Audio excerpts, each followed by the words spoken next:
This is the TK3 from TRI, and we're gonna review this thing. Let's get to it. Welcome audiophiles, it's me your boy Joe back again with another video, and this time we'll be looking at the TRI TK3, and we're going to be using it from this angle for this video. Let me know how it is down in the comments below if you'd like this particular angle. So as you can see, the TRI TK3 is a new DAC around the block, and there's something special about this TK3. I will let you know when you open it. You would see it looks really beautiful and there's something special in it. And this one is a multifunctional Bluetooth, USB, and it has coax. And as you can see, if we just turn around and look at the specs on this thing, it has 1200 milliwatts of power. So that's a really good, powerful boy, and it's a bit of a chunkster as well. Without any further ado, a quick shout out to Keep Hi-Fi. So Keep Hi-Fi is the one which has given me the TK3 for review. Huge thanks to Keep Hi-Fi for sponsoring this unit. And as usual, all thoughts and opinions are my own and no biases whatsoever. And also a quick shout out to Audio Geek for facilitating the tour of the TK3. So huge thanks to both Audio Geek and Keep Hi-Fi for this unit. So the TRI TK3 is available for $399 as of the time of this review, and it's available in the Keep Hi-Fi website. I will leave a link down in the descriptions below, non-affiliated links of course. So without any further ado, let's get to the review. Okay, so I'm going to be giving you an unboxing experience for the TK3. As you can see, the box is pretty good. It also comes with some good packaging material. As you can see, it is actually some kind of a fabric. It's not just cardboard, but let's open it and find out. So you can see good branding of the TRI, and this is a kind of fabric card of a sort. And if you open it, this is magnetic. And you get user manual. So I see that we got two of the same user manual. Yeah, it's kind of the same, but hey, we got 1 and 2. So if you lose one, you can read the other one. And we have the TK3 in all of its glory. So we'll get to that in a minute, but for now, I'll just keep it and take it to the side. Looking inside, we can see that we have some accessories. We got the silicone carry case for the TK3, so that's another one. And we got a cleaning cloth of a sort, because the TK3 is a very nice shiny boy, so you have to clean it every now and then. I'll keep this. And we got the usual user manual and quality check pass. And in here we got 2 boxes. The first one, let's open it. So these are the wires, I believe, for the data transfer. This one is a USB-C to C wire. And this one is a USB-C to Lightning. So you can plug this into your iPhone and you can use this as a DAC for your iPhone in full quality. So that's a really nice accessory to have for a DAC if you want to use iPhone. Opening the other box, we see that this one is the charging wire of the TK3. So we have a nice long, I don't know, Apple-esque looking charging wire. Not sure if this is actually an Apple wire, but it looks like an Apple charging wire. That's pretty much the unboxing experience. Let's see some more if there's anything else. We also have these. So I'm not really sure, but I think not just simple armbands, but you can use this to tie your TK3 to some stacks and then just use this to keep it in place. So I do see some kind of implementations on that, and I believe that's how they're using these rubber bands. But pretty nice thing to have for a full accessories package. So on the whole, the unboxing experience is actually really nice, and let's get to the TK3. So let's move this out of the way. And here we have our first look at the TRN TK3 DAC. So as you can see, this is super shiny. It has nice, good stainless steel finish in all the sides. It's also really reflective. Hello. It's really beautiful. That's what I'm trying to get at. And it's also a very big fingerprint magnet. So that's why you're going to have to clean this every now and then, or you're going to be having a lot of smudges while you're using the TK3. But other than that, if you're into keeping your TK3 safe, then I guess you could use the silicone case. It's pretty good. It does keep it nice and snug, no problems whatsoever. So no fingerprint issues there. And even the sections are all pretty much useful. You could also see all the indications. But as for the use of this review, let's keep the TK3 in all of its glory. So we're not going to be using this, at least for the review. So coming to the specs of the TK3 uses a dual ES9039Q2M DAC chip, and that is the one which is powering this bad boy. And the specialty about this is that this one is co-presented by TRI and K. So KAEI Designs is also a co-producer of the TK3, and that's a huge thing because KAEI Designs are really good. They are known for really nice equipment, just like the KAEI Tap 1 Pro. So that is something that I'll just leave down in the links in the description, so you could check out KAEI Designs if you want to. But I highly recommend them. They have really good sound quality, and they have really good overall equipment. And they have really good hardware in general. So that's a really nice thing to know, that KAEI also is the one which is making this TK3. So that's cool. So let's look into more of the build quality. As you can see in here, we have the 4.4 and the 3.5. We have a base switch, which is having an off and an on position. And this one is a really good smooth volume knob. So if you turn it, that actually powers on the device, and it's a really smooth knob to use. So I really like how smooth and haptic it is. It's really sturdy. It's not going to go shaking anywhere. It's really good and rugged. I like this a lot. And as you can see, we have power indicators. We have the power, we have DSD, we have PCM, and we have, hold on, filter. We have the filter. Glaring English mistake over there, but never mind. We have the filter. And also on noting, we also see that in the silicon case, it's also written as filter. So there's a bit of a glaring English mistake, but hey, I can just skip over that. But it is something that's going to trigger a lot of OCD if you keep on going to look at that. And in terms of input, we have USB, we have coax, and we have Bluetooth. And the Bluetooth LED will be shown when you're using the Bluetooth mode. And looking at the sides, you can see the sides are super shiny, nothing much in there. The back, nothing. But in the top, we have the set button. So this is the multi-purpose button that we're going to use for activating the different modes and the filters. This is the USB DAC. So this is the one which you're going to use if you're going to plug into the USB mode for the data cable. And we have a gain switch. So we have a 0 dB and a plus 6 dB gain switch. This is where the coaxial input is. So if you want to use coax cables, well, enjoy. And this one is for the charge. So you can also use this for both the data and the charge put together. So it does do a pass through. So that's a cool feature to have. If you want to just keep charging while using your device, you can do that. It is possible with this. So if you hold on to this button, you would know that it'll go through the different modes. If you hold it once, it's going to go to the BT mode. So now that it goes to the BT mode, the BT LED is turning on, which means that it is now ready to pair. So since I'm actually recording my video with the phone that I'm supposed to pair, I'm not going to be using the Bluetooth mode, but let's just go for the other modes. So holding it again, we see that it goes to coax, and then if you hold it again, it goes back to the USB. So I'm just going to be pairing it with my Hebe R82 over here, so then I can show you how it works. So let me just get the cable. This is the USB C to C cable, and we're just going to daisy chain this one with this one. So we're going to plug it in here, and we're going to plug the other one in the data port of the TK3. So once that's done, you could see that the PCM light is now lit up, which means now we're having data connection from here to here. So if I were to just play some song from here, so now the song is being played over from the TK3, and then now you can see the TK3 is showing the PCM,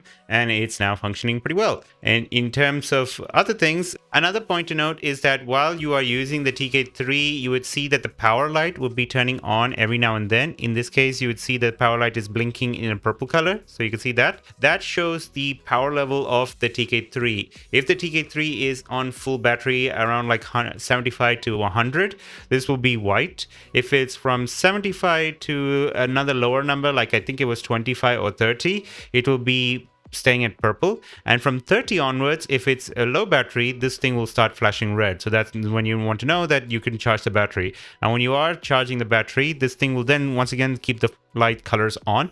And from that, you could see that if it is getting full charge, when it is fully charged, this light will become white. And then you would know that the TK3 has been fully charged. So that's a really nice feature to know, that the power level indicator in the TK3. And of course, once you turn this round, this thing will then turn off, and you could hear that satisfying click. So that's a cool feature to have. Moving on to the sound impressions of the TK3. Well, how does the TK3 sound with my gear? Well, let me just put it straightforward. It sounds amazing. The TK3 is really good. It has well enough power to power up all the devices that you need. So I was trying the TK3 with my Author Argentum. So this one is what I was using as a daily driver along with the TK3. And this one was sounding really well. It was sounding to its fullest potential because of the TK3's powers. And even then, when you are using it in bass mode, that was really nice. And also for the different filters, I'll get to that in a minute. But in terms of the Author Argentum, Argentum, it ran to its fullest potential. And quick point to note, because the box of the Arthur Argentum is so big, I was just using the TK3 along with the Arthur Argentum like that and then popped it together. Even that, two birds in one stone, it was really nice to handle. Other things I tried was using the Penon Fan 3S. This one ran superbly well with the TK3. I really loved the sound quality that came from this one. It was really punchy, the bass was really clean, and overall the TK3 provides a very clean neutral approach. It has nice clean bass, and if you were to use the bass switch in here, it does improve the bass to a good extent, but I believe that switching this on makes it a little bit muffled in the top ends. This bass switch is really reminiscent of the IFI bass boost. If you've used any of the IFI products, you would know that IFI has this X bass boost features. This was very similar to that. It just makes it things a bit more punchier in the bass. It gives extra sub bass rumble, but at the expense of the top ends. The top ends comes a little bit down and the vocal starts to get a little bit muffled. And as you can see, while I am touching it, you can see the fingerprints just coming all over this thing, hence the need for the silicone case.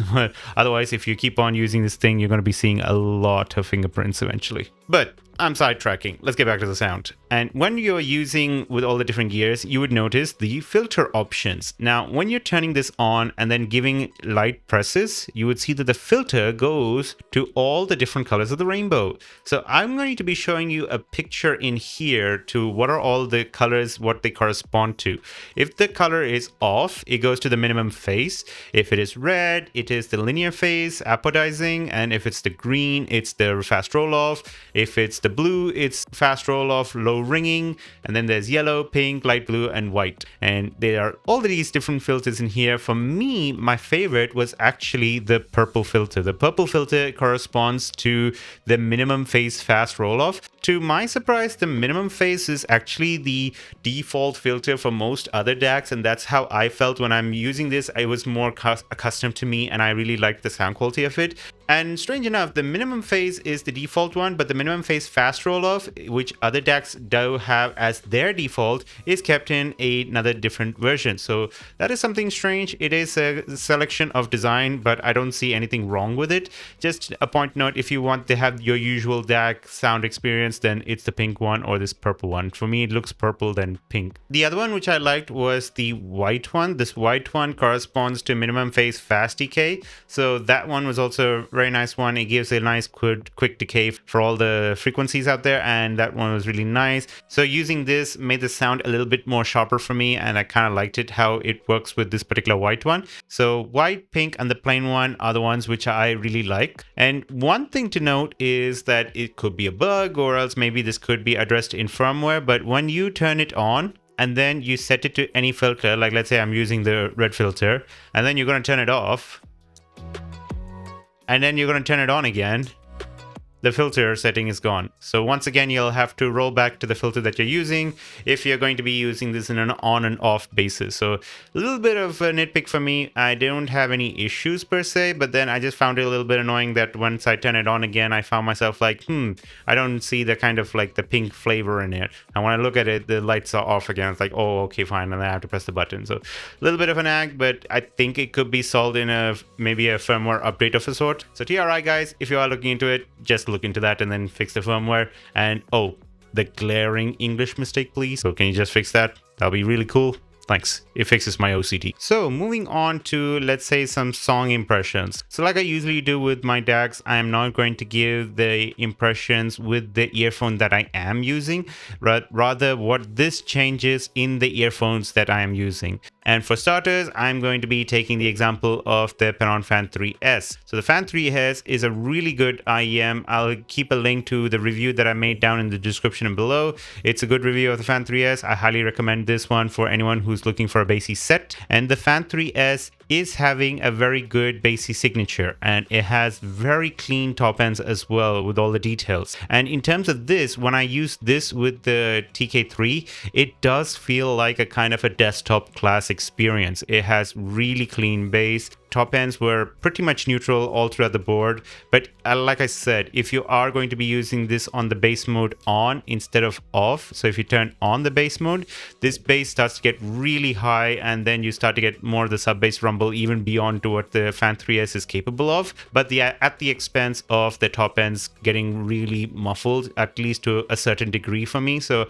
I found the top ends getting overly muffled, so I really didn't prefer using the bass mode. I liked it in the off. It had that kind of neutral experience, but a powerful, clean experience. So that's something I liked about the Penon Fan 3S paired with the TK3. So what are my overall thoughts and impressions about the TRI TK3? Well, first and foremost, it's a really good, pretty shell. It's nice and shiny, but although it could get scratches down in the long run, so that's something to note. But on the whole, it's a really beautiful shell and I liked it. The volume knob is really good, very clicky, very tactile, and it's built to last. The outputs as well as the modes in here are very well built, so I like it in here.